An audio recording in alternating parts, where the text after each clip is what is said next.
Well, hello and welcome into this Friday's stream. As you can hear, I am a little bit bunged up. My name's Jonathan. You can see that down there. Jonathan C. Walsh. I'm your host for this evening, this night, today, whatever time of the day it is, in whichever part of the world you are consuming said stream. To my left is it my left? It is to me. Maybe you're right. Is Stephen John McLaughlin. He'll be the co-host on the show tonight. And we're here to discuss some weighty issues here, Stephen, in terms of the movie industry. Don't know why I'm talking like this. The movie industry. I'm talking like this because I can't help it. I'm going to be blowing my nose throughout because my nose is like a sieve. It's like a facet. A facet. What are we discussing? It's like a facet. It's like a goddamn fucking facet that's malfunctioning, man. It's doing my head in. It's just rolling constantly. The snotters are just falling out the nose. Pain in the ass. It's a fire hydrant, man. It's a goddamn pain in the ass, so it is. But we're going to be discussing the comedy genre, Stephen. Is the comedy genre dead? Or as I like to say, deadeth. And just maybe branch off and discuss film in general. Where is film at in 2025? In the recent past, where are we going with film? With the release of Captain America, just getting panned, Marvel, even the Marvel films, which just couldn't fail in the last decade or so, were hit after hit, over $1 billion grossing. Ant-Man was the butt of the jokes, 400 million I think it grossed. I mean, that was the butt of the jokes. To where they are now, where it's like, it's all right, it's a remake of a Hulk film, it's a continuation of a Hulk film. Numbers are really underwhelming, they can't really pull a win out anywhere, a W out. They're failing. Film in general just seems to be fucking, I don't know, man, outside drama and serious sort of stuff, it's just really beige. But comedy, Stephen, the comedy genre feels like this is the most obvious sort of area to look into, because it's just, as you said before we came on, we were discussing this, it seems to be a kind of societal problem, a generational problem. Humans are becoming more and more whitewashed and more, I don't know, beige is the best word I can think of. Yeah. I think so, John. You know, the sort of main topic we're going to be talking about tonight, obviously, is this, and one of the reasons for that was, I was thinking back to the comedies that I grew up with, in the early 80s, and Police Academy was one of them that kind of stood out for me. And I talked to you about, I'd like to do some kind of a theme, and talk about films like that, perhaps maybe a guilty pleasure or whatever it may be. But it just kind of made me think even more about the actual genre itself and where it is now, and where did we lose our sense of humour, and when did we become so offended by everything. And although I can't pinpoint that to an exact date, we did say before we came on air that I think perhaps maybe that the film Superbad was probably one of the last sort of great comedies we got. I'm pretty sure that there'll be people maybe watching this that will argue that point and say there has been good comedies since, but I find that the actual genre itself is kind of bled into other sort of genres as a sort of icing on the cake more than anything. I'm doing my Jeff Goldblum. There may be trouble ahead. But I think in terms of, I've been watching a lot of Matt Friend. Yeah, he's fucking lately. Great, that guy. The guy is incredible, so young and so talented. He's very tall as well. He's about the same size as Jeff. I actually pointed that out on the red carpet, how tall he was. Yeah. But he says, you must be about 9 foot, because I'm 6'7" or something like that. But John, no, my point is that, I think Superbad, which came out in the sort of late 2007, just before obviously the 2010s. You've pointed it down to a certain generation that there's that they may be to blame, but I'll leave that to you. It's not the millennials. I just think in terms of film, and what we grew up on, and it's very similar. I know there's a bit of an age gap between both of us, but I think we shared the same taste in terms of Mel Brooks and even further back in that. I mean, Chaplin Laurel and Hardy. Those silent films back in the Buster day were Keaton hilarious. and Harold Lloyd and those type of films. But comedy's always evolved, and we accept that it always has evolved. You know, you go back to the sort of mid-70s with the SNL stuff and the people that came from that show, Chevy Chases, the Steve Martins and the Bill Murrays and so on, Dan Aykroyd, John Candy, etc. You know, and which kind of carried us into the 80s and into the late 80s with so many great films. But you'll still be heard. I'll check that, John. I'll check in a wee sec. But I just think, you know, it always evolves. It always, you know, comedy always evolves, and we've seen that particularly in British sitcoms as well, from the sort of I'd say early 70s to mid 70s, where things like Love Thy Neighbour I saw in the 1990s, and although I wasn't offended, I just felt, how are they getting away with that? And these people laugh at anything and that kind of thing. And then we're seeing generations maybe over the last 10 years are thinking the same thing with the likes of Friends, etc. Yeah, it's a nonsense. Horses is another one, John, as you pointed out earlier. And it seems to be a generational thing. And I think we've came to the point now where I can't think of, in the last 15 years, actually a good comedy film that's been out that's actually made me laugh, which is sad in a way. Yeah. I've got to go back further than that. I've got to go back to Gene Wilder and Richard Pryor. I've got to go back to the National Lampoon's stage. And even the Farley Brothers stuff, you know, to really get a good kick out of that genre. I don't know what's happened. I really don't, other than people are a lot more serious than they used to be. No, I think that's the case. I think society's more, how shall I put it? There's a word I always like to use, and obviously I'm doped out my mind in medication, so I may not get the word. It may take an inordinate amount of time to find this word. Just more, I can't think of the word, they're just more serious, they're stuffy. That's the adjectives I'm going to throw out there. I don't know, I can't think of the word off the top of my head, it's annoying me. But yeah, society has changed, and we have become more, I feel, sterile, more politically correct. There's nothing wrong with political correctness, as long as you're protecting people who need to be protected. Absolutely fine in general society. But like we said, Stephen, with comedy, there should be no holds barred. No one is safe, no topic is untouchable. You should be able to go after 9/11, as the late great Norm MacDonald did on multiple occasions. And it's not like it was tactless, he did it and it was funny. Proving that anything can be funny, even a horrible tragedy with 2,500, 3,000 people passing away.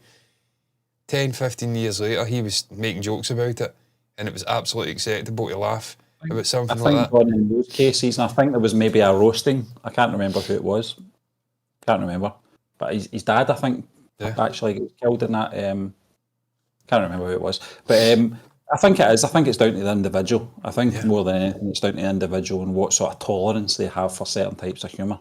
You know, but it's a weight watch more than anything, and that's, I suppose, what we're going to be talking about tonight is obviously where do you draw the line? When does it become funny and more sort of hate-filled and personal? Yeah, you know? I mean, that's the issue with comedy though, Stephen, because... Well, subjective, John, you're absolutely right, you know, and in terms of waves of comedy, in terms of satirical content as well, which both you and I really appreciate, we really get, and we really enjoy it. And that's probably going back to the likes of Steve Coogan and your man that did, obviously... Armando Iannucci. Iannucci, yeah. The absolute king of satire. You know, and across the pond, you do have satirical comedy writers as well, and a lot of that inspired Ricky Gervais to create The Office and Extras and etc. But there just seems to be certain sects that don't understand satire. They don't understand sarcasm in terms of... Sarcasm's different in terms of US sarcasm and what we have in the UK as well. So it really just depends on the individual more than anything and what you're open to. And I always find when you come to a good comedy or a good comedy writer, certain characters can be created that are pig ignorant, racist, sexist, and for some reason you can watch that person and enjoy them making a fool of themselves, whether that be Alf Garnett, whether that be Alan Partridge. Was you And I've talk said about that Alan Partridge, a Stephen? lot of people, in terms of Alan Partridge, don't like the character Yep. because they don't like his values, and he's a total opposite for you and I in terms of his values. But there's something watchable about him. It's because you're watching car him crash. and watching his downfall, Yeah. if you like, you know, his ignorance, because you know people like that, and there's something humorous about that. You know, that a person like Steve Coogan can pinpoint those characteristics from real people. Yeah. And make it a caricature and make fun of that person. That's what attracts me to characters like Alan Partridge. A lot of people don't understand that, though. They think, how can you watch this guy? He's pompous. He's, you know, But he's so a self-absorbed Tory, you know? and sort of masturbatory in his ways that he can't even see his faults. He feels he is faultless. He feels he's just entitled. He's this superstar and everyone should love him. He's completely ignorant to all the issues that he has with his character, how fucking annoying he is at times. But I was watching Steve Coogan on that podcast. I forget what the podcast is, with obviously your man Nick Grimshaw and the Michelin star chef she worked under, Gordon Ramsay. It's a great podcast. She makes a sort of meal, they discuss food and other things and aspects of their career. And Steve Coogan mentioned Alan Partridge and why he loves the character so much. And it was everything you said, Stephen. He's this sort of idiot who's completely unaware. He just goes through life rubbing people up the wrong way, but that's what he enjoys about the character, because he can get under that character's skin and just bring his life down. And you get to enjoy watching him suffering and going through all the issues that he faces and just the awkwardness of the character, singing Bloody Sunday and things like that, and just the nonsense he gets involved in with people. It's just hilarious to watch. Same with The Office, with Ricky Gervais. Characters completely unaware, blissfully unaware. I do have a more others feel. sympathetic connection with David Brent, though. I do. Yeah. You know, he's a prat, you know, and I think Ricky Gervais has stated that the character was written as a prat, but there's something more sort of connective with him because he's not a bad person. He's not a person that's trying to climb a social ladder in any sense. He just wants to be liked and loved, you know, and he just goes about it the wrong way. But the likes of Alan Partridge, I always felt that, you know, there's a nasty streak about him. You know, and it was always, you know, as long as the working class were downtrodden and he was on his way up that ladder, that's all he cared about. You know? See, the best bit is he's staying in a fucking caravan half the time. So, I mean, he obviously he's getting a house built, so he's not poor by any means, but yeah, with Sonia, with Sonia, in the sunny delight. Yeah, I love you in a way. Love you in a way. Tell you what, he's just a great character though. That's an example, Stephen, and we spoke about Steve Coogan before we came on, of an actor, a writer, a director, a visionary when it comes to comedy, transcending multiple decades. I don't know what it is about comedy and directors and probably more so actors from that genre. They have trouble making that jump over to another decade. When you talk about the likes of Chevy Chase and Bill Murray, Dan Aykroyd from the 80s, these sort of massive, towering comedic actors, I mean, they could do other things. They weren't just comedy actors, but in the main, that's what I remember them for. A lot of them just completely, maybe not Bill Murray, but certainly Chevy Chase and Dan Aykroyd in terms of stardom. I don't think they were as relevant in the 1990s and beyond. They disappeared off the fucking earth. I don't know if it was down to acting capabilities, John, or what, but Bill Murray was a sort of league in his own in terms of acting, and he saw that in terms of, you know, if you compare his films from the early days to, I think perhaps maybe Lost in Translation was one of the ones that sort of turned my head in terms of his acting capabilities. Obviously working on a very young Scarlett Johansson at the time, and you knew his capabilities. You knew that he could be a bit of a chameleon. When you talk about Steve Martin, you talk about Chevy Chase and Dan Aykroyd, and I love those guys. In terms of 80s, they were top of their game, along with Eddie Murphy. Eddie Murphy as well. Eddie Murphy's a chameleon as well. We've seen him in some serious dramas, comedic dramas as well. He disappeared in terms of being like an actor, Stephen, a serious actor for a very long time. He's made a bit of a comeback in the last 5 years or so. Obviously dabbling with remakes, but he's made some interesting ones. Dolomite Is My Name, I think, was the one he was getting obviously touted for an Oscar. But Adam Sandler's the same. Adam Sandler. I think that's... But that's the point we get back to at the beginning of this conversation, is that comedy as a genre has changed, and the likes of Eddie Murphy and Adam Sandler have sensed this. They've realised they can't do the Billy Madisons, and they can't do the... I was going to say Axel Foley, but they actually did come back and do that. Yeah, but it was very sterile. In terms of a film, it was okay, but it was not a patch on the first two Coming to America, the remake, because the sequel. Yeah, exactly. It just loses the soul, Stephen. Yeah. But before I go back to that, I just want to briefly, while it's in my mind, in case I lose it, because I probably will, I think a big part of sort of established comedians from your Saturday Night Live era in the 80s and the 70s jumping in and doing massive comedy movies, a big part of why that's maybe not such a prevalent thing now is the realisation that the Academy will just not take these people serious.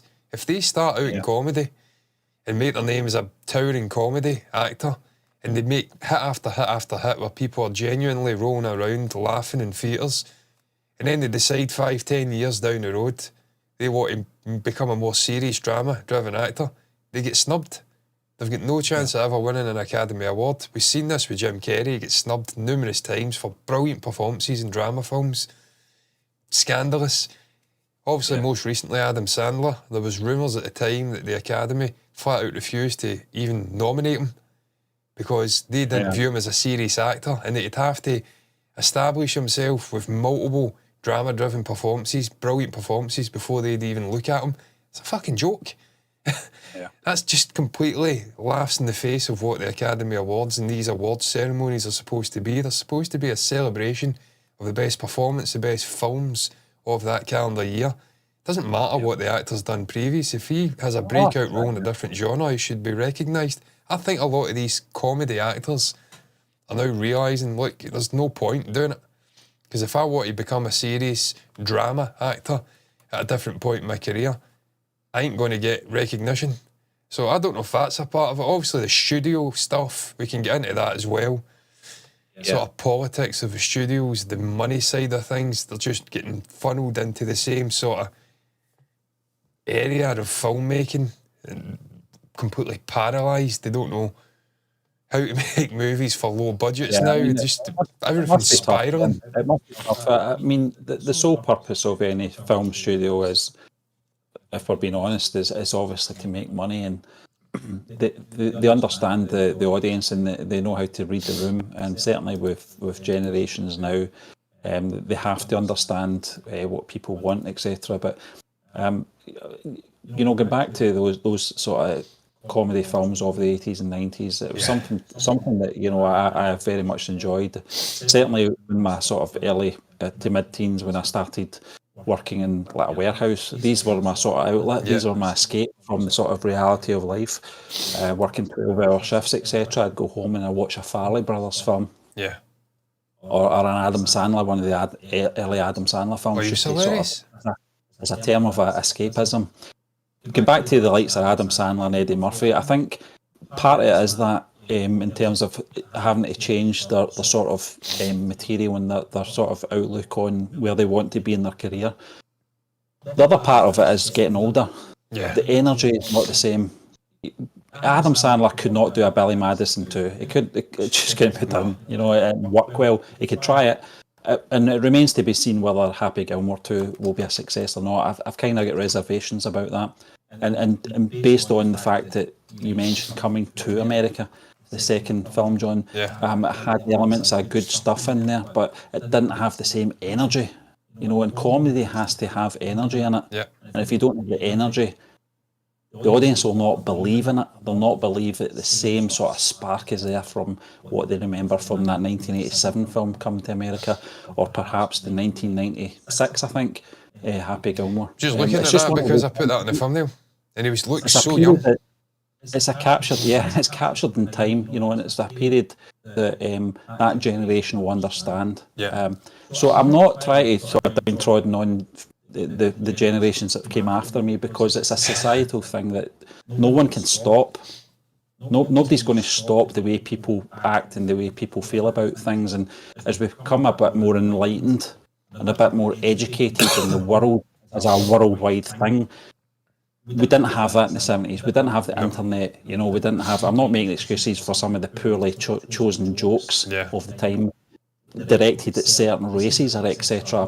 That's not what I'm trying to say, that it was acceptable then, so why is it not acceptable now? I'm certainly not saying that. What I'm saying is now that I think people have just got a broader scope in terms of how they understand how the world is and how relationships with other countries and other races, etc., and being able to be enlightened enough to accept change, accept people have beliefs, different beliefs than you, and also just in terms of taste as well. It's always been a thing that's always been a thing, has been people have different tastes. And it doesn't matter what generation or what decade it is, you know, there's certain things. My mum cannot stand Jim Carrey, and I could not be more opposite than that. So it's not a case of, I can understand Jim Carrey though, Steve. It's more of a taste thing as well. Jim's a very Marmite kind of guy. I can imagine quite a large sample size of people not liking Jim, because he's certainly his early stuff with Ace Ventura, Dumb and Dumber, stuff like that. He's very, very in your face, physical, over the top acting, and that's what attracts a lot of people to him. Certainly me. I grew up watching The Mask, like I says, Ace Ventura, all those crazy films that he was involved in. All made in 1994, John. What was that? What one? All made in 1994. Yeah, it's fucking mad. Dumb and Dumber, Ace Ventura and The Mask. I was 5 years of age. So I feel enormously privileged to have grown up in that era, where you had all these incredible comedy movies coming out at the time, but obviously established ones. But even, I don't know if The Great Outdoors is a comedy movie, but there's certainly comedy aspects or elements to it. Getting back like say Airplane and Caddyshack and all these fucking brilliant films, the Mel Brooks films you referenced. I view Young Frankenstein as a comedy, kind of like horror. All one of the great comedies ever made, John. But there is elements in there that, you know, that a lot of the generation now would deem sexist. They would deem, you know, you're kind of homing in on that man's disabilities. That's not right. I mean, I've got that disability, so I don't give a fuck. I've got Graves' disease, so I can home in on it. Not as bad as him, to be fair. My eyes are not popping out my head, but he didn't have access to the medication that we've got now, which is a real shame, obviously, for Marty. Because it was, listen, I've seen photos of Marty before he had the disease took hold of him. He was a very handsome guy, so it's a shame. That's just is a good example in terms of offending everyone. About heightism, ageism, racism, sexism. It's got everything in it, you know. And at the time when that came out, I think it was 83. I might stand correct, you know, if maybe someone's watching this, they can stand correct and tell me exactly when that came out. But I was in primary school when that came out, and just obviously maybe the immaturity in me thought this film was fucking incredible. It was so funny. But perhaps maybe if I went back and watched it now, I'd probably be like, I don't know about that. You know, it's maybe not as funny as I thought it was. And I think there's definitely an immaturity in terms of those type of films, where I think if you've got a level of immaturity and you kind of laugh at silly things like that, then it kind of works for you. But I think maybe perhaps if you're a little bit more older and maybe a bit more educated, you know, you would look at it and go, why are you laughing at this? You know, I love Gutenberg at the time. I thought he was an incredible he was fucking brilliant. I love those films. Top of his game at the time. I love those films. I know those films get shot on, and even we like to joke at times. There's like 20 sequels, but they were brilliant, man. And obviously, your man who did the sounds, he was a fucking loved that guy. I loved that guy when I was a little kid. I still love him to this day. He was just a tour de force in those films, man. I genuinely laughed my head off. Obviously, the sergeant guy, the sort of soft villain who was the butt of the jokes, who were always taking the piss out of him, sticking his fucking hands to things and whatnot and mucking about, taking his eyebrows off, and his little sidekick guy, the little sycophantic guy. What's his name? Proctor. Yeah. Those were just brilliant characters. Up in the toolbox. Yeah. Do you remember that club? The toolbox. Yeah. And then obviously you had your man, the sort of screaming guy who used to take your piss out of him all the time as well, even as a little kid, the little I can't do the voice, you know what I'm talking about? Yeah, Mr. Head, yeah. There was so many sort of fully fledged, very funny characters that were all coming together. And I think, Stephen, look, there's nothing wrong with immaturity in these kind of films. I mean, you have to have a degree. of immaturity. I always view comedy as taking that inner child within everyone and letting it out and being proud and just having a good time and forgetting about all, like you said, working in a warehouse when you were younger in the 90s, and that was your sort of escapism, going and seeing great comedy movies. That's what film and art's supposed to be. It's escapism. It's getting away from the ills of the world. Comedy, though, a question I want to ask you is there any sort of, within the genre, any type of films that you don't enjoy in terms of comedy? Is there anything? Because I always felt for myself was the American Pie series. I don't know what it was. I didn't mind that when I was younger. I did. I loved the Stifler. And guys like that. I did. I loved that back and forth. I was obviously a little bit younger, Stephen. So I was probably around about, fucking 11 or 12 or something when those films were coming out. And just the music, you had like Sum 41 and all these bands back then, Blink 182, that sort of punky, kind of neo-punky American thing, like fucking average, well, not, I was about to say average white man, fucking hell. What do they call it? I'm trying to think. I call it college punk. I don't think it's a thing, but I call it college punk. No, you're right. Like the Offspring and bands like that, they all seem to culminate. You had things like American Pie coming out, and they all seem to like coalesce, to use a big word. Alien Ant Farm, those kind of bands were out at that time. They had the sort of spiky, like colourful hair, and they were all kicking about with Vans and fucking sweatbands on and things like that. It just seemed to work. Those characters popped. I understand they're not the greatest movies. You'd go back and watch them now, they'd be a bit of a joke, but at the time it was a zeitgeist. It all seemed to work. Obviously, they're not the greatest comedy movies. When I think of comedy movies, I love it. Growing up, as we says, the likes of Adam Sandler, Jim Carrey, they were the movies for me. I was just obsessed with Adam Sandler, Happy Gilmore, fucking Billy Madison, The Waterboy. Just incredible movies, man. Even get into Mr. Deeds in the 2000s. I was fucking laughing my head off at that guy. Genuinely. Massive fan. I'm still a massive fan of Adam to this day. You need individuals like that in the youth coming through to recreate this genre and bring it back from the dead, if you like. Guys who don't give a shit if they ruffle feathers. In a sense, guys like Dave Chappelle, but who want to go into acting and create movies. And not stay in the stand-up sort of scene. Because there is funny people out there who don't give a shit, Stephen. I mean, I've got a couple of names in front of me. Theo Von is fucking hilarious. And he kind of plays up in this persona that he's this sort of stupid southerner, redneck guy, but he's not. He's very switched on. He's a very smart guy. He's a very funny fucking guy. Bobby Lee, Andrew Santano, he is in film, Andrew Santano. But there's some very funny guys out there, man, who do dabble with obviously filmmaking or just flat out in films. He's a stand-up comedian actor who do not give a shit. You just need more of them. And they need to be able to self-fund, I think. Stand-up's never changed in terms of sanitising it in any way. It's always been the same way, I think, because I don't know if it it doesn't draw as much attention as maybe a feature film or anything like that. But in terms of stand-up, I'll dabble in different comedians just to see what's out there and stuff like that. And one thing I've always noticed, there's always a continuum in terms of the tone of comedy, and that no sort of areas are left ignored, or no stone is unturned. In terms of comedy, people good comedians will not hold back. They'll not shy away from anything, any subject, and that's not changed, I don't think. In terms of mainstream, perhaps maybe for TV, certainly in the UK for BBC, whether it be that live series that Michael McIntyre does. I can't stand him, but there is a sort of element that's more sort of Butlins, which is obviously a sort of what would you call those sort fucking of places? Z-list Universal or like Disneyland, but it's nowhere near the level. It's got a place, it's got an audience. But in certain terms of obviously, the comedians you've mentioned, John, and they'll not change that sort of.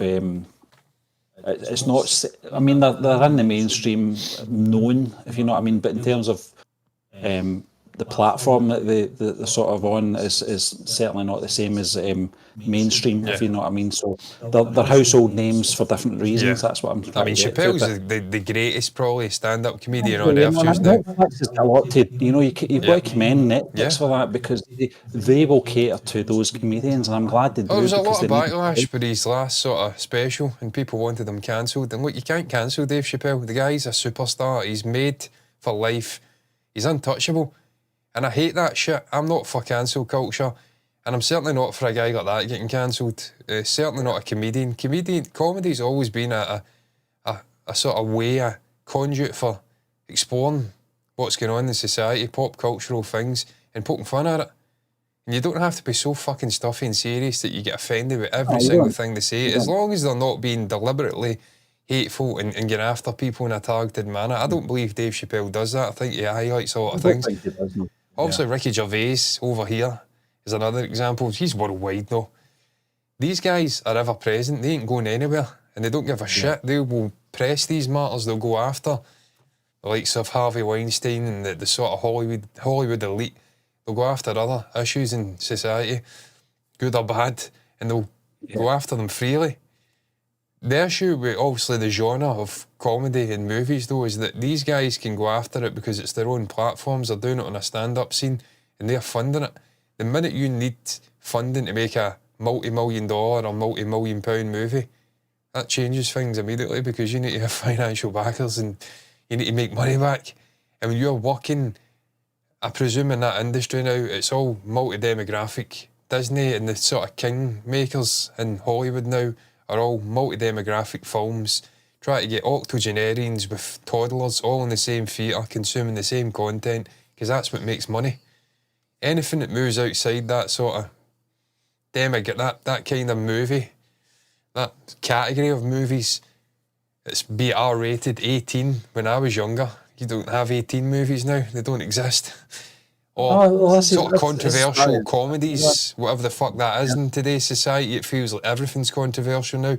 They don't make money, or they don't make as much money, and therefore, like I said earlier, the studios are just paralysed. They don't want to offend anybody.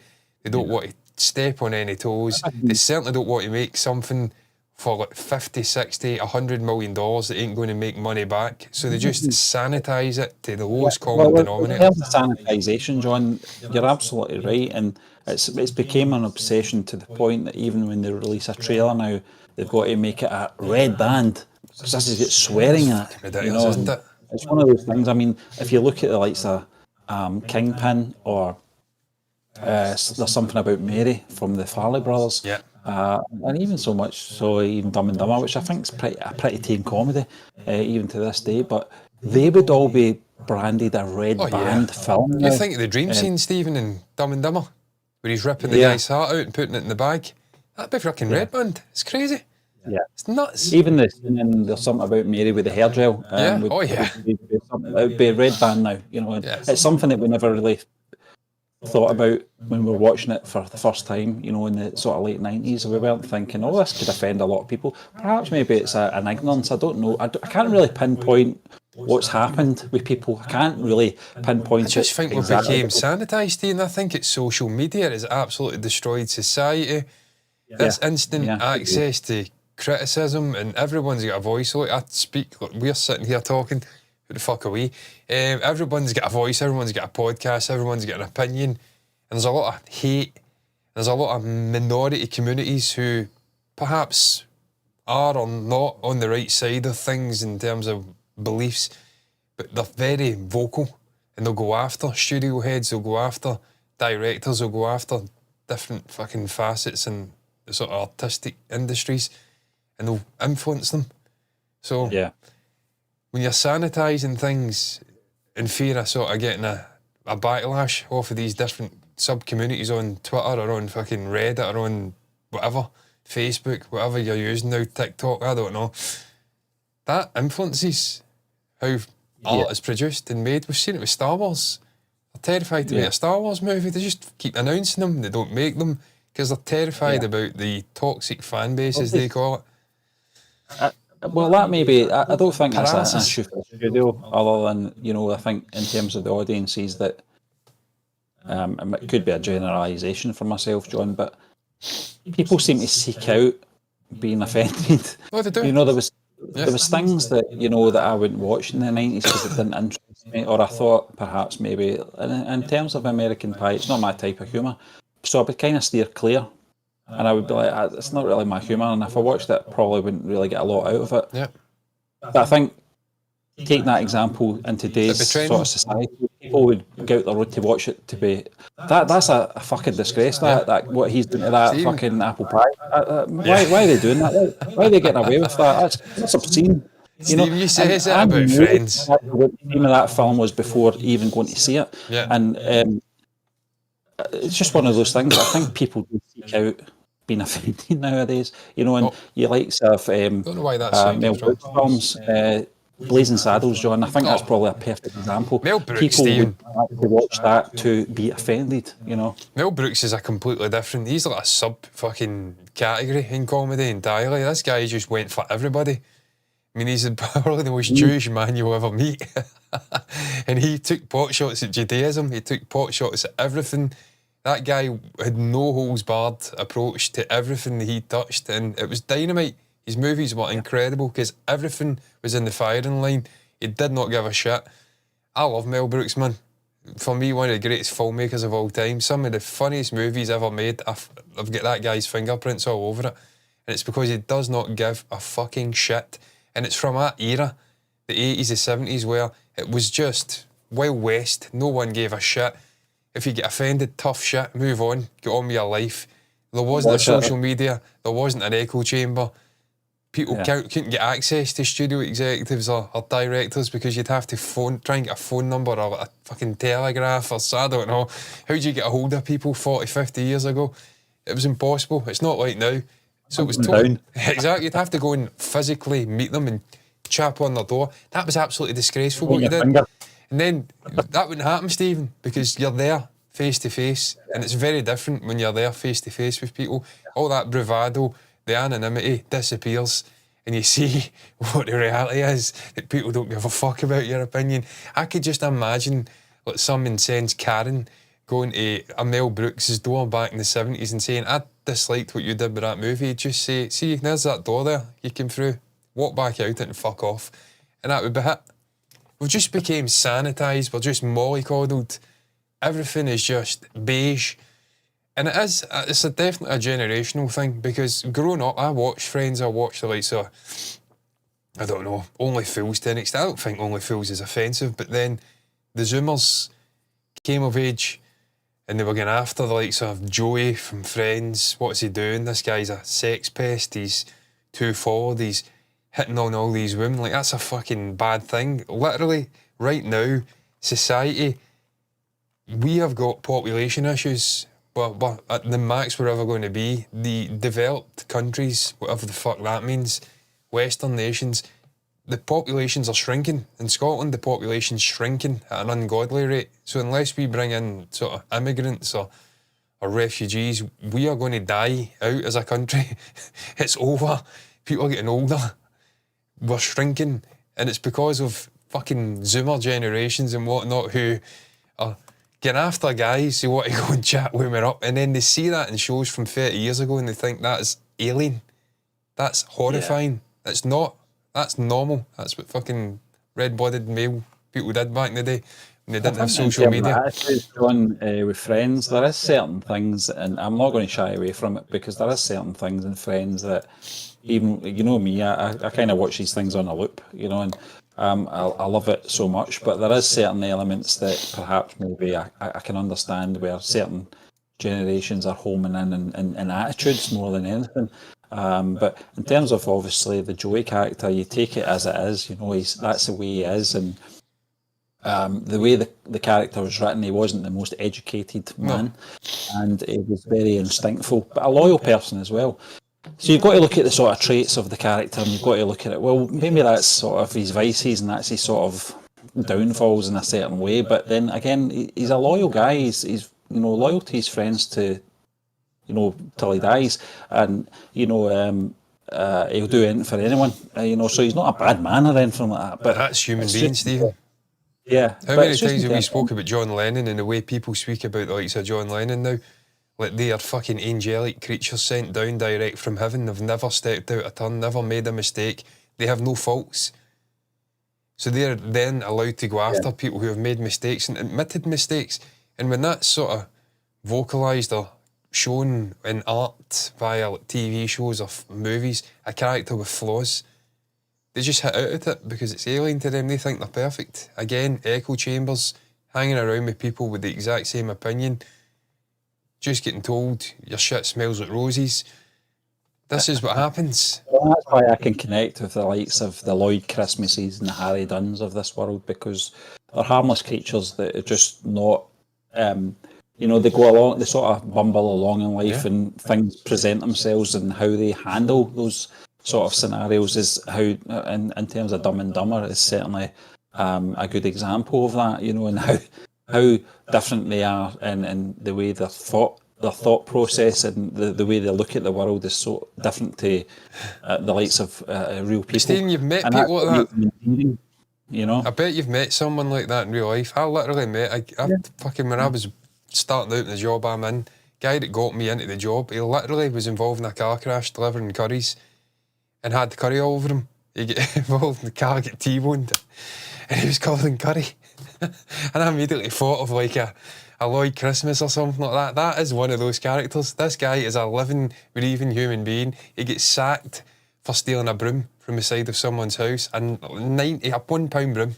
Lost his job for stealing a brush. So these people exist in life. Yeah. These characters are inspired, like you said earlier, by the director, the writer, Adam Sandler, who's doing everything. Meeting people like that and gaining inspiration. Yeah. Brian Lemmy Lemond constantly talks about sitting, watching people watching, mining off of characters, or mining characters out of these interactions he has with the crackpots and other kind of individuals out there in society. These people exist. And when you see these comedy movies, they may be far-fetched to you because you've not encountered them, but these people fucking exist. That's how you get these great comedy movies. Yeah. Having interactions with the absolute weird and wondrous that are out there in the wild. They exist. I see it every day. I'm dealing with the public. There's some fucking lunatics out there, man. Absolute crazy nutbars. Lovable lunatics, yeah. Crazy bastards, Stephen. They exist. But I'm looking at these great comedy movies again, and it becomes really apparent very quickly. In fact, I'll bring it up so we can sort of join in the experience. I'll try and bring it up anyway. I don't know how fucking smooth this is going to be. But it's through Google. Yeah. And as you can see here, look at all, I mean, literally every single one's at least 10 years old. Office Space, 1999, I think that was out. Vacation, 1980s. Yeah. Trading Places, 1980s, both out in 83. Yeah. 2004, 1980, 2004, 1997. You get back, School of Rock's like 2003. They're all 20, 30, 40 years of age. Doubtfire was 93, fucking loved that film. Airplanes in the 80s, 1980. The Big Lebowski's, the early 90s. No, late 90s. Groundhog Day, 93. 70s. Yeah, Austin Powers, John. I've just Austin Powers? Up there. Austin Powers is a good example of a dated comedy within a genre. Yeah. Well, Mike Myers homed in on those sort of dated traits of James Bond, that are outdated, and try to make a satirical sort of point of view from that character and create an Austin Powers character out of those sort of stuck in the past sort of traditional thought processes of a male, perhaps maybe in the 1960s, and how his outlook on life in terms of females as well. Yeah. But when you look at the sort of time period, I think International Man of Mystery came out in 97. Yeah. The Guy Who Shagged Me came out in 99. And Told Me came out in 2002, I think. Yeah. Yeah. 2002 is the sort of, that's a drop-off period for those type of films. I know he's talked, I know there's been rumours about him doing another one. I was like, it won't work. No, it won't. It won't work in today's society. They're too cynical. They're just different now. They're too precious. And look, to be fair, the millennials are to blame as well. The sort of younger millennials, which I suppose I'm kind of straddling the middle. But there is millennials going up to like 95. I'm literally mid-generation millennial in 89. I think it starts 81, goes up to 95. So they are, the younger millennials are fucking every bit as bad as the Zoomers, to be fair. Look, those were harmless films, like you said, Stephen. They were taking pot shots at Bond in the sort of 60s. Flower power, fucking hardcore, I don't know, horniness of that time period. Everyone was out and about, getting tore in. That's what they were sort of inspired by. And like you said, it was very clearly with Dr. Evil, it was a very clear stab at James Bond. I had no issues with those movies growing up. But again, I'm not easily offended. And this is something that kind of jumps over to other walks in life. You think of football and people being really offended by chants at football matches and whatnot. I've never been the type of person who's thought, oh my God, you're singing really nasty things about people like me. I'm really offended. I'm going to go and put a report into the police about this matter urgently. It's absolutely disgraceful. Don't give a fucking shit. I don't care. Sing what you want to sing. It doesn't matter. It's not hurting my feelings. Get on with your life, man. There's worse things happening in life. People are getting murdered, fucking stabbed. Everything you can imagine's happening right now to some unfortunate person. It's not that important. Team America, 2004. They're all 20 plus years old. There's not been... I can't think. 2010, that's that. Anchorman 2004. They're all 20 years old. What has happened to the fucking comedy genre? It is dead, man. It is dead. In terms of our movie reviews and our watch-alongs, etc., particularly when we're in obviously trailer reactions, we always home in the horror genre and the dying breed, and it has to change.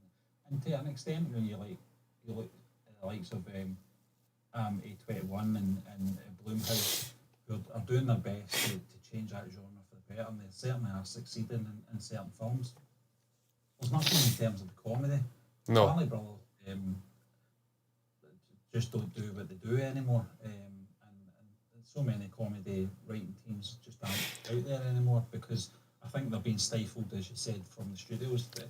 They're probably still writing good stuff out there, but the studios don't want to touch it. You know what it is as well, Stephen? We can't do that. We cannot release a film like that nowadays. You know what the big problem is as well, Stephen? These guys came from your generation and from the generation before.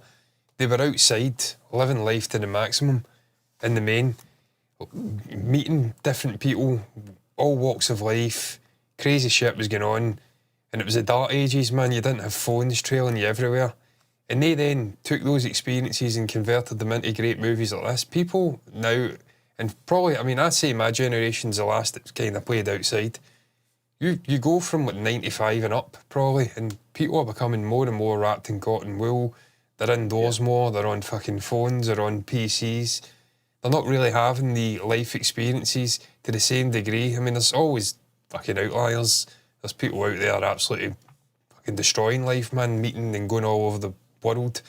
There's always an outlier, but in the main, there isn't really people who have had the experiences of a Mel Brooks or the Farley brothers or whatnot who have been out there and had fucking opportunities to create these kind of stories. It's like music. Yeah. We speak about music all the time, Oasis, the great bands. As they get older, their life experiences change. They're not really interacting with the world the same. Yeah, there's not an edge to these people, whether it be comedy writers or songwriters. I think, especially when they become successful, an edge is sort of taken away from them. And you see it in music, you see it in, obviously, comedy writing as well. And perhaps maybe it's just a generational thing, but I think in terms of the ones that we grew up with, the Bill Murrays, the Chevy Chases, they get older and they kind of calm down. John Candy. Yeah, I mean, the likes of Candy and Chevy Chase, etc., they were a force of nature. Uncle Buck. I think it's highlighted in that Saturday Night film. Certainly, it's a film I want to see, and just this freedom to express themselves is not there anymore. No. Film and TV producers don't want to take that risk anymore.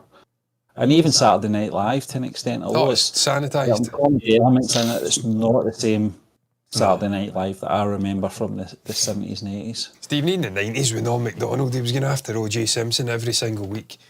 Fucking hilarious guy, did not care. Did not give a shit. And they just wouldn't do that now.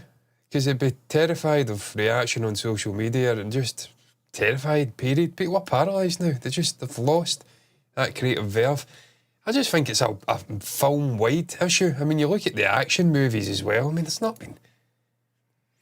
It's just, you go through all the genres. I've literally looked at sci-fi. Obviously, sci-fi, you could say, with Dune and whatnot coming out, Blade Runner 2048, but all the great movies are 30 and 40 years ago in sci-fi. Terminator, Alien, Aliens, Back to the Future, 2001: A Space Odyssey, Blade Runner.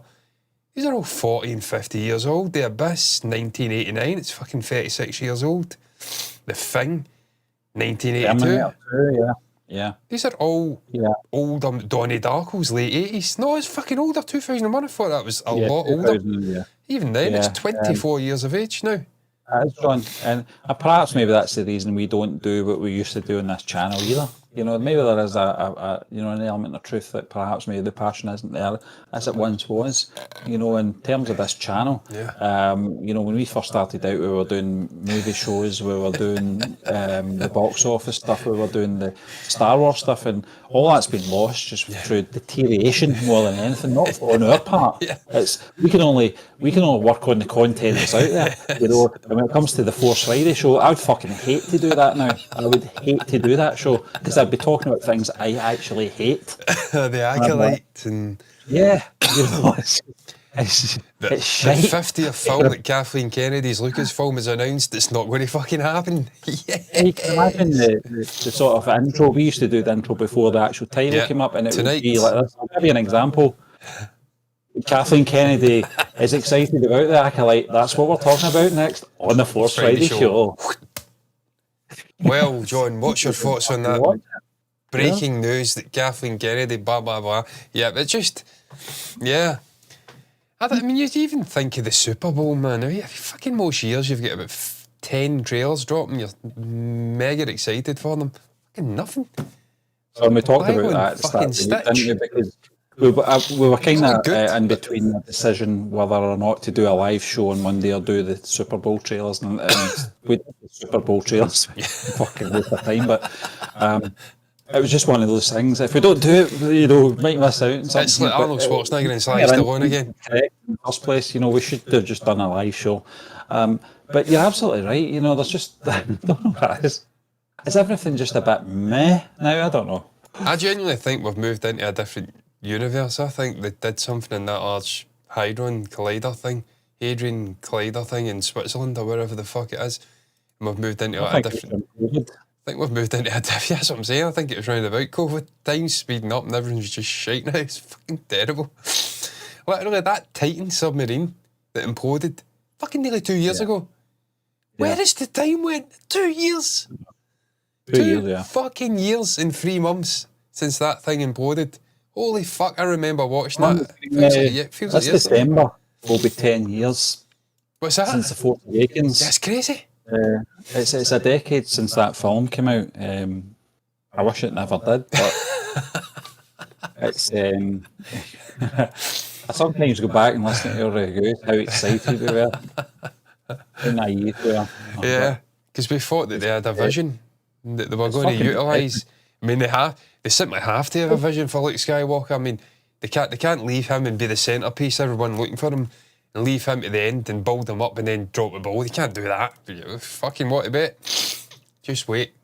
It shows that people don't care anymore. You know, when you look at these beloved characters of, 40 years or whatever it may have been at that point, I don't know if it was maybe 30 years or something, but people just don't care about those things anymore. They don't care about sentiment or legacy or anything like that. Or perhaps maybe destroying a franchise. No. It's a case of fuck it. That doesn't matter. Steve, I think the amount of people who are now massive Star Wars fans of a younger demographic are fucking very small. I think you're dealing with a really small number of people now.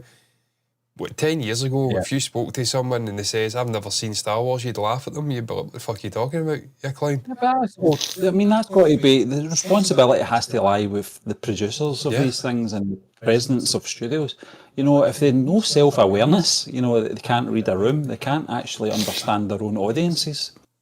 It gets back to part of my job is to understand your audience, and try to cater to them. Yeah. You've got to really delve deep into what makes them tick and what they like and what they don't like. And once you figure that out, I'm not saying it becomes easier because people's tastes change, but you have to stay on top of that. You have to understand that, this is what people want to see. This is what people want to read. You might not agree with it, but you have to go with your audience. That's your responsibility. Yeah. You have to understand and appreciate their passion for what you're producing. And if you're not producing something that they are passionate about, then you have to stop doing it and back to the drawing board. It's something Lucasfilm have never done. I know we're going off on a tangent here. But it's pertinent to comedy as well, Stephen. Watching the Acolyte and stuff like that, and watching the reviews of certain shows like that, because it's became a comedy hour. It really has, But it's pertinent to comedy as well, Stephen, because they're just flooding these things with sort of political bollocks and agendas. There's ulterior motives galore in there. And that's why great comedy movies don't exist now, because you would just be flooded with all this shite. And you're not going to get any comedic talent want to be involved in it. They're just not going to want anything to do with it.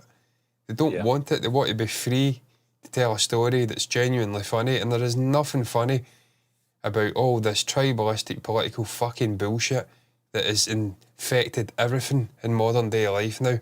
There's just no escaping it, man. The games have got it, the films have got it, everything's got it. It's just fucking tedious bollocks. So that's ultimately why I think the comedy genre is dead. I think it's done. I don't see any great comedic talent getting into cinema and bringing back movies of the calibre of the great Adam Sandler films. I said earlier, comedy as a genre is dead, and what it has, it's split itself into little sort of sections where it's bled into drama and it's bled into romance films and it's bled into this, that and the other, animation or whatever. There's not a full-blown comedy out there anymore. It's Bridget Jones, which is romantic comedy, or perhaps maybe there is elements of Adam Sandler films. I'm not having a go at Adam or anything like that, but certainly his films over the last maybe 5-10 years have got comedy elements. The Jennifer Aniston stuff that he's working with, and they're good films, don't get me wrong. But The Nice Guys is an example of that. Russell Crowe and Ryan Gosling. Do you know what I mean? They're not out and out comedy. There's sentiment and there's romance involved in these films, and in terms of obviously that there's thriller and suspense, but it's not out and out comedy. I get they've obviously got to evolve, but where is it left the comedy genre? That's the sort of question. Well, I mean, again, Steve, you think of the Golden Globes, you've got a comedy and musical nomination. Fucking Martian from like 10 years ago was nominated as a comedy. There's nothing comedic about that.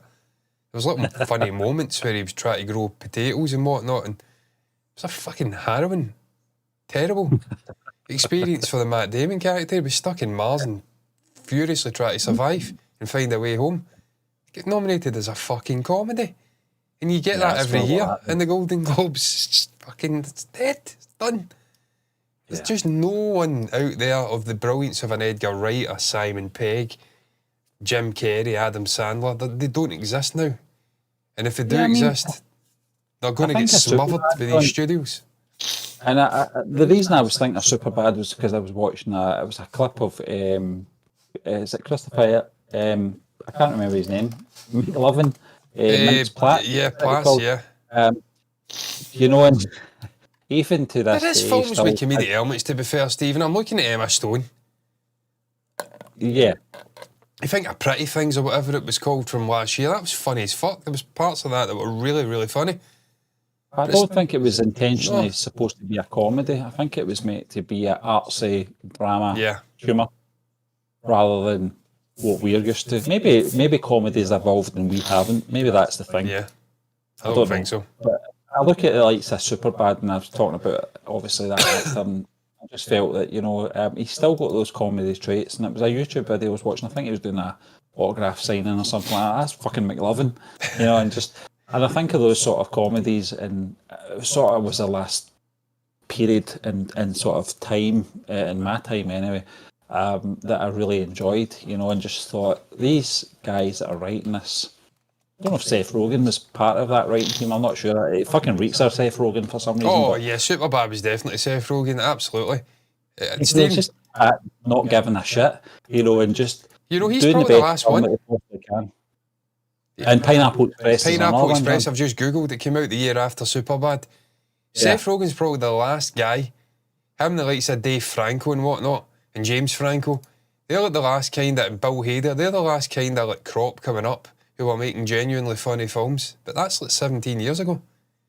It's like fucking nearly 2 decades ago. Oh, yeah. They were the last ones with the likes of Michael Cera and guys like that. Obviously, Kick-Ass, primarily a comic book film, but very funny. Just his antics. But even that's fucking donkey's old now as well. I mean, how old's Kick-Ass? When did that come out?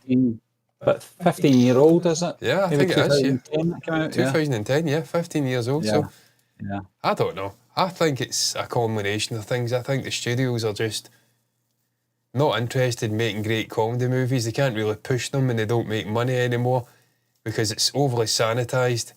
I think there's a lack of comedic talent who want to go into cinema because there's more money in the stand-up comedy arena, if you like, and obviously podcasting and whatnot, where you can just freely talk your mind. I mean, who's the other guy I love? Comedy guy. He's funny as fuck. He looks like a character from fucking Fury or something like that from 1950s or 40s. I forget his name. Oh God, what's he called again? Moustache and undercut fucking hair. Oh God, I'm blanking his name. Terrible. These guys, they just go into podcasting now. They're not interested in making films because there's no money, and there'll be interference, and they'll be able to.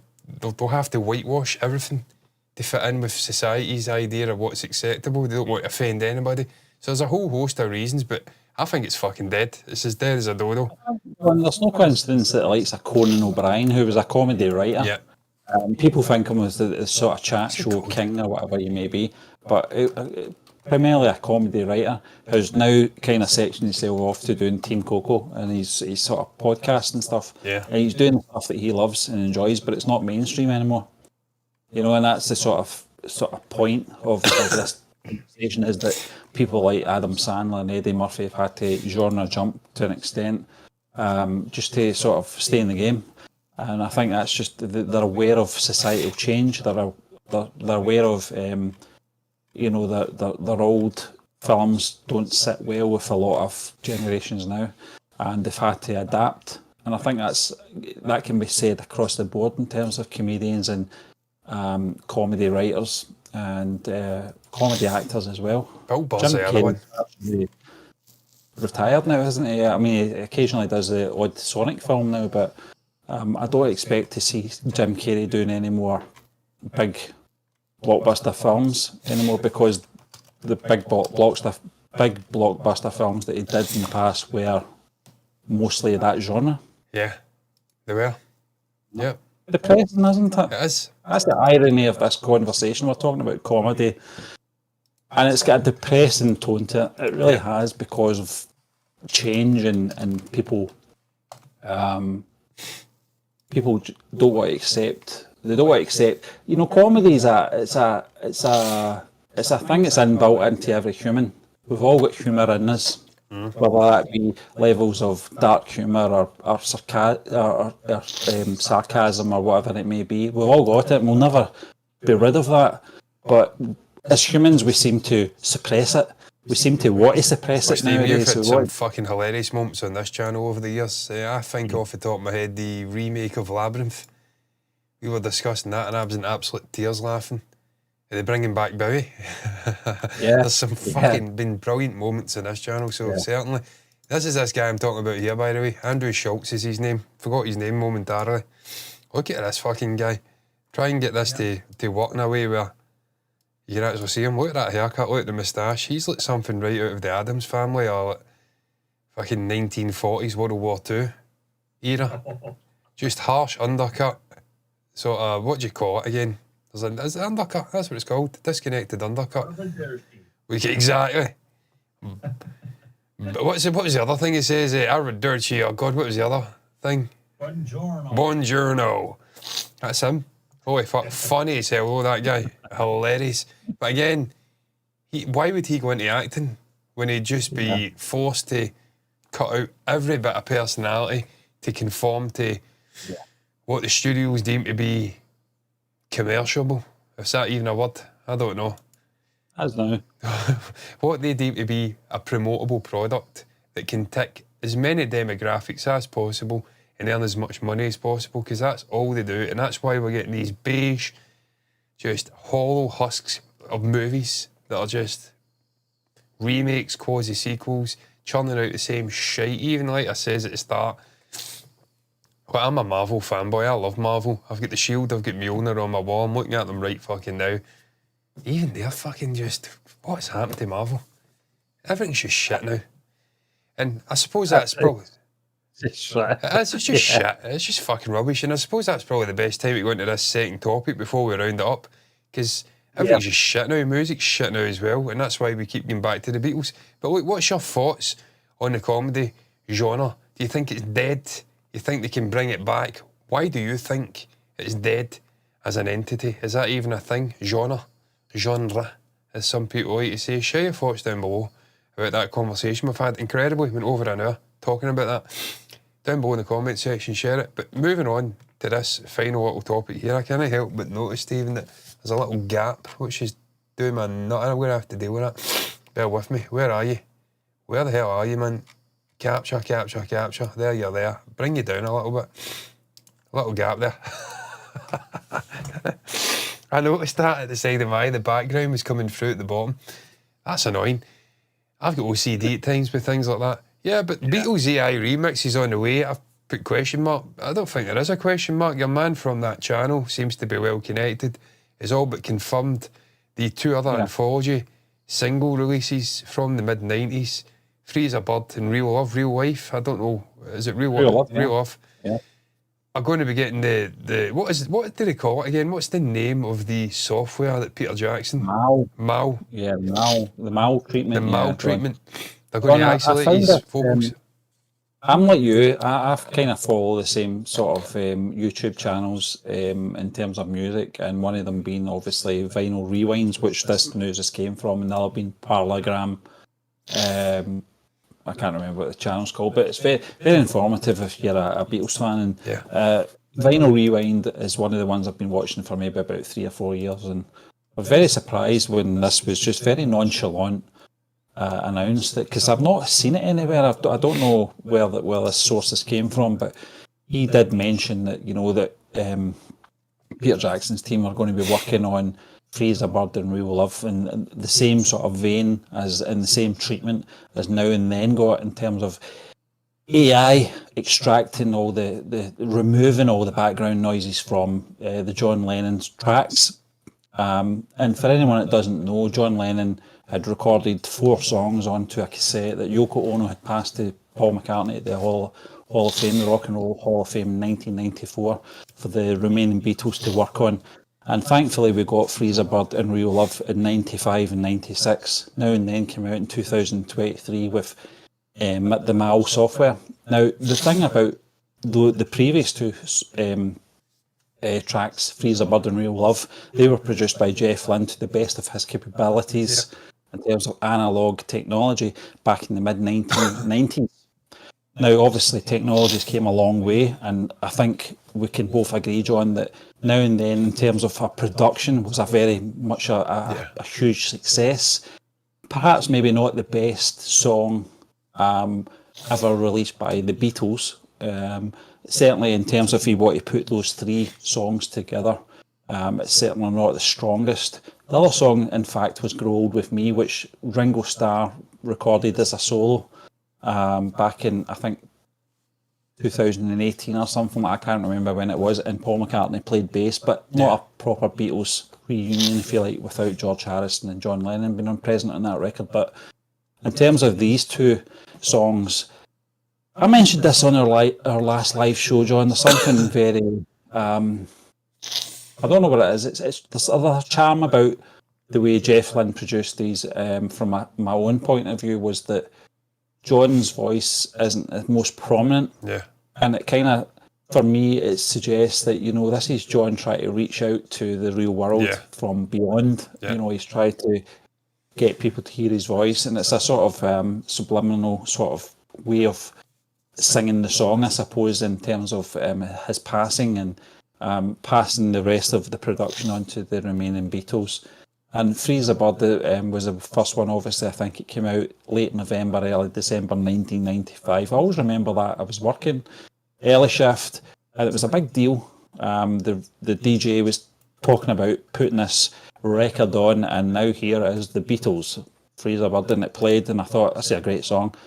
More of a John Lennon song, obviously. It's naturally, he wrote it intending for his own sort of solo career, I would imagine, rather than anything else. But just something in terms of the production of both those songs I was always very intrigued about. And I sometimes go back to, and certainly today's standards and in today's software, you've got that technology to separate the tracks. And I'm very obsessed with listening to the tracks, and I listen to the harmonies, and I listen to the guitar solos and those arpeggios, John, that I love in Real Love. Yeah. And the same with Freeze a Bird as well.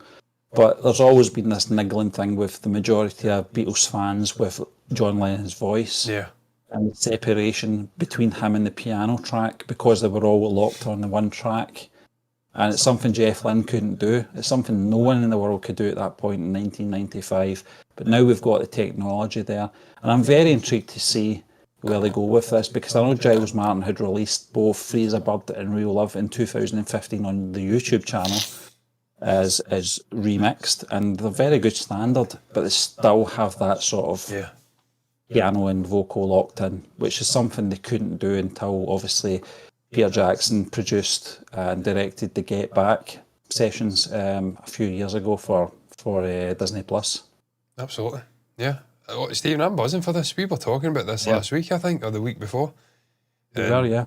How that's something we, since hearing Now and Then, we wanted to hear. We wanted to hear Freeze a Bird getting that treatment, and also Real Love, which for me is the strongest of the three they released.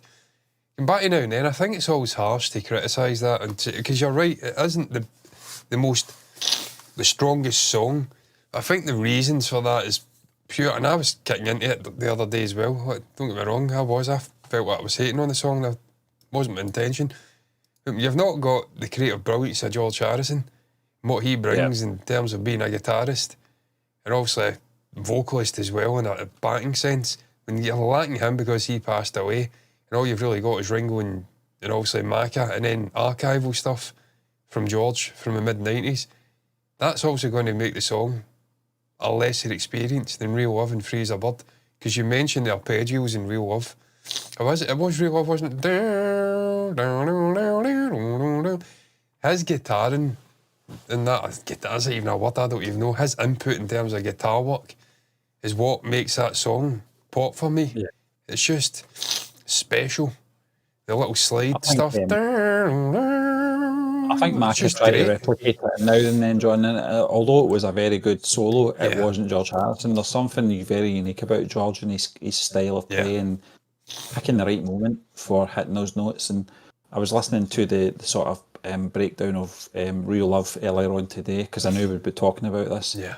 And I said to my wife, I said, that's what made, you can't underestimate George's input into the Beatles canon as a whole, but particularly with these songs as well, where he had to play his A game. Just little noodles. In terms of him being at the forefront of his creativeness and his producing in terms of music was very out there at that point. He hadn't really done a lot, not as much as obviously the prolific Paul McCartney. Yeah. So for him to bring his A game to those two records, he knew what was required, and he knocked the ball out of the park. And Freeze a Bird, that slide arm Freeze a Bird is phenomenal. Something about the tone of George, Stephen. I'm sorry, you can't no guitarist or artist can recreate another person's tone. No. It's in the fingers. Stevie Ray Vaughan was Stevie Ray Vaughan, Keith Richards was Keith Richards, Jeff Beck was Jeff Beck, Jimi Hendrix, Eric Clapton, all these great, Jimmy Page, George Harrison. He wouldn't have put himself in that category. He absolutely is in that fucking category. I say it time and again, I play the guitar, I think I'm reasonable. I can't play George Harrison songs. I just can't fucking do it. The little noodles, he had big fingers, big hands. I can't do the stretches. I probably could if I worked on it. The guy was a phenomenal guitarist. But you could put Jeff Beck or Clapton on the guitar and they wouldn't be able to create that sound that Harrison It created. would be good, John, but it wouldn't be the same. Yeah, it would be brilliant, but it wouldn't have his tone. There's just something about the guy, his slide playing, and the way he played the guitar that popped, certainly in the later days probably. I loved the sort of clunkiness of George in the early Beatles songs. Yeah. You watch the likes of, I don't know, try to think off the top of my head, Kansas City, Hey, Hey, Hey. I want to say he's playing the solo live and it's like it's clunky. It's not like the actual single or the song, but it's brilliant. But as he evolved as a guitarist, he became slicker and slicker. He was always a fucking phenomenal guitarist. His knowledge of chords, and obviously he learnt off of the country singers, didn't he? I'm trying to think who his hero was again. Who was his? Perkins, yeah, guys like that. And also I think he had fucking Chet Atkins or something. I don't know that guitarist, but he had a Gretsch. It was his sort of signature Gretsch. So he was always a phenomenal guitarist, but he evolved and became something truly special. And you hear that, all those years of experience playing on the guitar in those 90s Beatles songs, the playing is fucking phenomenal. The tone is phenomenal. It's so slick. I think as Paul good as McCartney Macker is, you just can't recreate that. And now and then you I can't. think he was conscious of that, John. I know that he made some sort of, not derogatory remarks, but kind of reservations in terms of George's guitar playing for Freeze a Bird when he suggested playing slide, and is this going to be My Sweet Lord again? It certainly wasn't, No. I think. And McCartney, admitted, that he was wrong about that. He said, no, cherry on top of the cake in terms of playing, just perfected it, and it was just the right balance of input for that song. Same with Real Love as well. I just think that George knew his place in the band, and he knew just when to hit the mark at the right time, and he certainly did. And I think when you look at those sort of breakdown of the tracks on YouTube, you can appreciate his input even more. Certainly on Real Love, I think the solo itself. Oh yeah, it's unbelievable. I've just got it in my head now. It just rolls. It's just great. At the end as well. Yeah. Were fantastic as well. As it fade out, Yeah. I'm still listening to George's playing as it fades out. But that to me is a Beatles song, even though they weren't all together in the room making it. That has the energy of a Beatles song. Out of the three, it was released. Free as a Bird's a brilliant song as well. But Real Love feels like a Beatles song. That could have been made in the late 60s. No danger, that could have been made, and it's got the vibes. So that's why I'm really excited to hear. Because when I think of Now and Then, I think of that sort of haunting vocal from John at the start, and it feels like it's been recorded in the studio. You would never have thought he was sat in his house or the Dakota, wherever it was. I don't know when he did it, late 70s, it'd have been the Dakota, I presume. Fucking about with a click track, just a home recording. It felt slick, it felt professional, and it didn't feel out of place with the other vocals. My one regret with Now and Then is that they didn't have more archive sort of like vocal work from George and Macca from when they were younger. Because you can feel, and it works with Now and Then because it's almost like them looking back at their youthful selves, and obviously George and John who are not there anymore. You've got to trust Paul McCartney, you've got to trust Giles Martin to make sure they make the right decisions, because I have heard some of the sort of 1995, 96 sessions from the Now and Then recordings, and although it evolved into a bass line for Paul McCartney, it originally was a guitar line from George Harrison. Some of the parts, and you've got to judge, and you've got to trust their decisions and what they're doing. And certainly for Now and Then, taking out that sort of middle part of the song, I Don't Want to Lose You, was I get, obviously, from a commercial point of view and the way it's got to flow. Slicker. Yeah. There is a decision that's got to be made, so you've just got to accept and respect it as well. You always get I Am Phony if you want to listen to the whole thing, or if you want to go back further and listen to the actual demo itself, you'll get that. But I get, from a commercial point of view, they've got to make certain decisions, etc. And the same was with Free as Bird and Real Love. I'm just going to be glad to hear these in the sort of almost perfect form, the way they would have been intended if the four of them were in the studio. Because at the moment there is a disconnect between Free as a Bird, Real Love and Now and Then in terms of production. And I think this is the time to do it. I think Giles Martin will be involved. He did a great job in the 2015 ones. I suppose, in a way, Paul McCartney's voice was more prominent on both those songs, particularly Freeze a Bird. But if that's the best production choice to make, then do it. Yeah, I mean, I've no issues with Macca doubling his voice up. Obviously, he was doing it Fat and John's vocal, but as long as it's the best sound and the best choice to make creatively for that song, then do it. But the Beatles always did that anyway, Stephen. They were always double tracking and sort of fattening each other's voices up and doing things with overlaying and dubbing and multiple tracks. So I've got no issues with that. You can clean up Lennon's vocal and still keep Macca's sort of stuff underneath, and it just gives you that sonically, that sort of fat vocal sound. I'm buzzing for it, man. I love the two songs. You always have... question, John, I think you've got to ask as well is, how are these going to be released? Are they going to be under the radar very much like 2015 YouTube releases, where it wasn't really a big announcement, it was just a case of... I think you released them as major singles. I think one of the greatest crimes was that those songs didn't get to number one. And we see there's an appetite with now and then, and I think those songs are bigger. I think it was one of the greatest crimes, John, that they didn't.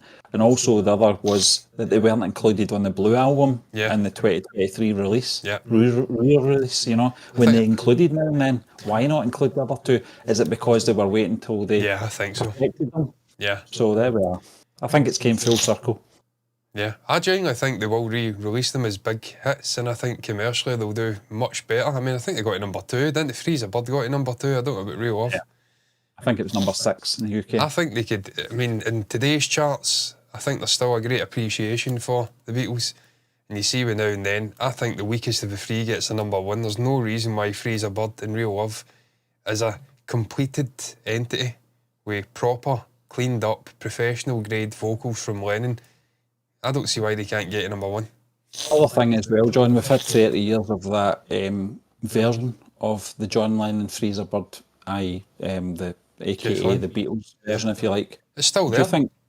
Do you think there will be an acceptance of a change in that? Because this is a big change. It's not like a remaster. It's the way it sounds is going to be different in terms of the way John's. I don't think it's the same as touching like Beatles stuff from the 60s and doing a remix. I know there's a lot of blowback of Giles Martin's remixes where they're changing the way things sonically sound. I love it personally. I think it's better than the box set that I've got from 2009, I think. Because he's done it in a way where you're in Studio 2 of Abbey Road and it makes sense where they would be positioned. So you feel like you're sitting with the band when you've got like proper spatial audio, which I've got with the AirPods and whatnot, Dolby Atmos on the PC. You can sit and you can listen to it and it's just sonically fucking beautiful. So I've personally love what Giles has done, but it's not the same with these songs as touching the OG original stuff that they actually worked on as a band, because it was just John's track and they worked on it posthumously. So you're not doing anything that's, what is it, sacrosanct? Is that what the word is? I can't remember. I may have just fucking popped it out of my ass. Sacrilege. You're not damaging any sort of original property. It's two separate things come together to make a Beatles song. So if he goes and remixes the original vocal, no harm to Jeff Lynne, he done a brilliant job, but you've still got that. It's like the whole argument with Disney and the live action remakes, you've still got the originals, you can go and watch them. And then you've got the kind of between, as you mentioned, you know, just you've still got them, and you're absolutely right.